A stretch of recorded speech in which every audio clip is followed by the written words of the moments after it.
আমি মোহাম্মদ আব্দুল মালিক, নাটোর জেলার সমন্বয়ক। শিক্ষক সমাবেশে আগত বিভিন্ন জেলার নেতৃবৃন্দ সবাইকে জানাই আন্তরিক শুভেচ্ছা অভিনন্দন। আসসালামু আলাইকুম। শিক্ষক হলো মানুষ তৈরি করার কারিগর।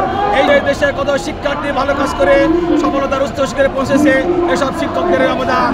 একজন শিক্ষক পাঠদান করান তা নয়, শিক্ষার্থীর শরীর স্বাস্থ্য মনোযোগ সমস্ত কিছু বিবেচনা করে ওই শিক্ষার্থীকে সামনের দিকে নিয়ে যান, শিক্ষকদের অবদান। শিক্ষক হচ্ছে বর্তমান সমাজের স্তম্ভ, অথচ আজকে আমাদের দেশে শিক্ষকদের অবহেলার দৃষ্টিতে দেখা হয়। প্রিয় ভাই বোনেরা আমার, আমরা হাজার হাজার শিক্ষক স্কুল ক্লাস বাদ দিয়ে এই সমাবেশে এসেছি। কেন এসেছি জানেন?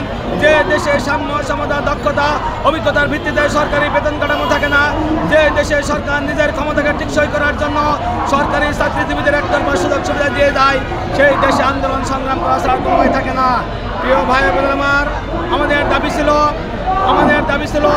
যে আমাদের ন্যায্য দাবি ছিল যা সরকার তুচ্ছ-তাচ্ছিল্যের সাথে অবজ্ঞা করেছে। আমাদের যেমন উৎসব ভাতা বোনাসের কথা বলি, সরকার চাকরিজীবীদের 100% বোনাস দেওয়া হয়, আমাদের দেয় মাত্র 50%। সরকারি চাকরিজীবীদের চাকরি ভাতা দেওয়া হয়, আমাদের বঞ্চিত করা হয়েছে। ভাব থেকে মনে হয় আমরা অন্য গ্রহ থেকে বিতাড়িত আসা রোহিঙ্গা। প্রিয় ভাই বোনেরা আমার, এছাড়া হাউস মেডিকেল কোনো দাবি তখন মনে হয় তাদের বসে থাকতে হবে না। এই মুহূর্তে থেকে আমাদের দাবি হতে বাংলাদেশের সকল শিক্ষা প্রতিষ্ঠান, এমপিও নন এমপিও সমস্ত প্রতিষ্ঠান জাতীয়করণ করতে হবে। জাতীয়করণ না হওয়া পর্যন্ত আমরা ঘরে ফিরবো না।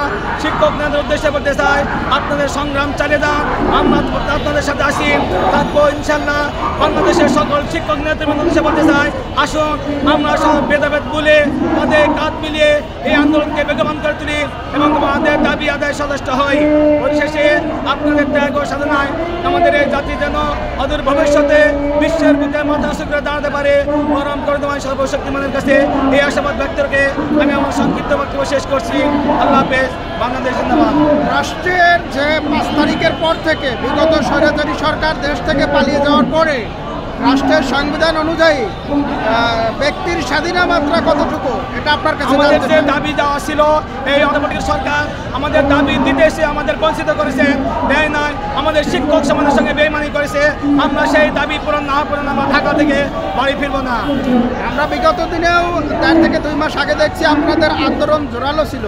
এই আন্দোলন যখন জোরালো ছিল, সারা বাংলাদেশ থেকে আরও বিভিন্ন লোকজন আপনাদের দেখেছি আন্দোলন করছে।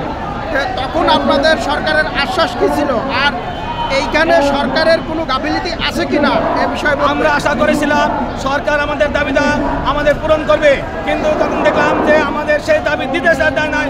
তখন আমরা আন্দোলন সংগ্রামে বাধ্য হয়েছি আমাদের এই দাবি আদায় করতে, কারণ আন্দোলন সংগ্রাম করা ছাড়া কোনো দাবি আর পূর্ণ হবে না।